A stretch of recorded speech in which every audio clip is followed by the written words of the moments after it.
بسم اللہ الرحمن الرحیم۔ آج تک کے معزز ناظرین السلام علیکم۔ اب کس نمبر 120 ملاحظہ فرمائیں۔ وہ ٹہلنے والے انداز میں چولداری سے باہر نکل آیا۔ کچھ دور کینوس کے ایک سائبان تلے ایک چوکس سنتری موجود تھا۔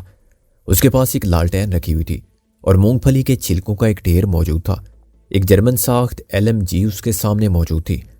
رستم سنتری کے سامنے سے گزر کر آہستہ آہستہ وڈے ڈیرے کی طرف بڑھنے لگا۔ سنتری کچھ دیر تو خاموش رہا، پھر پکار کر بولا، کدھر جا رہے ہو بھائی؟ آگے نہیں جانا۔ رستم سنی انسنی کر کے چلتا رہا۔ سنتری نے پھر پکار کر کہا، آگے نہیں جاؤ، آگے خطرہ ہے۔ رستم ایک ٹیلے کی اوٹ میں ہونے کے سبب کچھ دیر کے لیے سنتری کی نظروں سے اوجھل ہو گیا۔ جب وہ دوبارہ سنتری کی نگاہ کی رینج میں آیا تو سنتری کی آواز کے ساتھ ایک اور پریشان آواز بھی شامل ہو چکی تھی۔ یہ دونوں افراد پکارے، رک جاؤ، اوے رک جاؤ، کدھر جا رہے ہو؟ رستم رکنے کے لیے نہیں چلا تھا۔ وہ نیچے جھک گیا اور دوڑنے لگا۔ شاید اب سنتریوں کو خطرے کا احساس ہو گیا تھا۔ انہوں نے 2 فائر کیے، تاہم رستم کو صاف پتہ چلا کہ یہ ہوائی فائر ہے۔ وہ اب خاصی دوری پر آ چکا تھا۔ یکایک اس نے پوری رفتار سے دوڑنا شروع کر دیا۔ اس کے عقب میں بہت سی آوازیں گونجی، اس کے ساتھ ہی کئی ٹارچیں بھی روشن ہو گئیں۔ تاہم رستم جانتا تھا کہ کوئی اس کے پیچھے آنے کی کوشش نہیں کرے گا۔ رستم کو زیادہ خطرہ سامنے سے تھا۔ یہ عین ممکن تھا کہ ڈیرے میں موجود اس کے ساتھی اسے اپنی جانب آتا دیکھتے اور پولیس کا کوئی مہم جو سمجھ کر گولی چلا دیتے۔ رستم تقریباً 200 میٹر مزید بھاگا اور پھر وہی ہوا جس کا اندیشہ تھا۔ سامنے سے گولی چلی۔ یہ گولی چنگاری سی چھوڑتی ہوئی رستم کے آس پاس سے گزری۔ اس کے ساتھ ہی عقب میں 2 بڑی بڑی سرچ لائٹس روشن ہو گئیں۔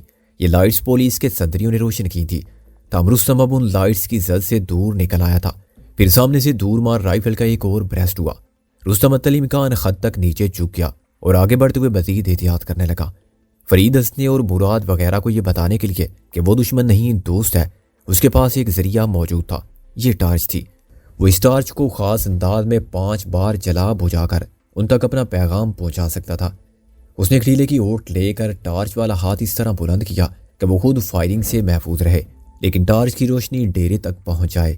یکایک رستم کی چھٹی اس نے اسے خبردار کیا کہ کوئی اس کے عقب میں موجود ہے۔